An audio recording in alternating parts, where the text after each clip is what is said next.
Hi, it's me again with CorelDraw tips and tricks, and I've done several videos on a program called Photgrav that I've owned for probably 12 years, and I love it. Somebody sent me the picture, and they sent me what they had done in CorelDraw, and then, so this is the one, and I thought it would engrave pretty good, and it did.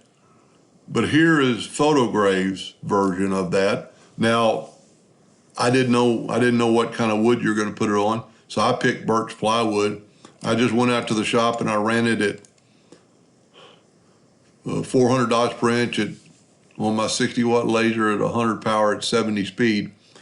And look at the difference. This is his and this is mine off Photgrav.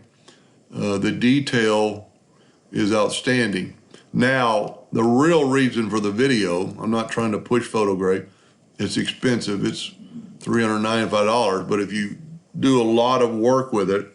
So my suggestion is whether you do it inside of Corel, which I've never attempted because I've never needed to, because I've always owned Photgrav. They have great customer service and have always helped me put it on my new machines. But if you wanted to do a test, and let's say this is the hardest person, in this video or in this picture, and you don't want to waste a whole lot of wood and a whole lot of laser time, if you will select the picture and go to your crop tool and crop out like I did, and then hit crop.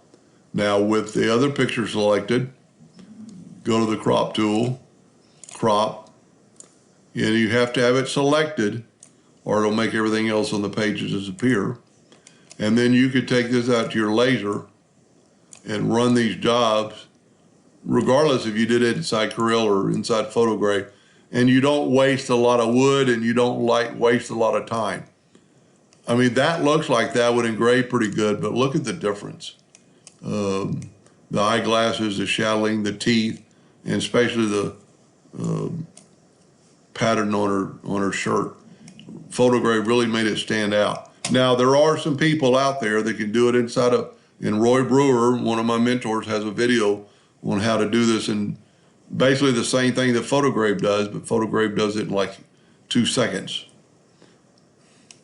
And I've never really had too good luck with wood. This is pretty cool. I do most of mine on black granite, but look at it, and you might even be able to, I'm not for sure, it's been so long, you might even be able to get a test install for a couple of days to see if you like it or not. Anyway, I hope that helped a little bit. Thank you for watching.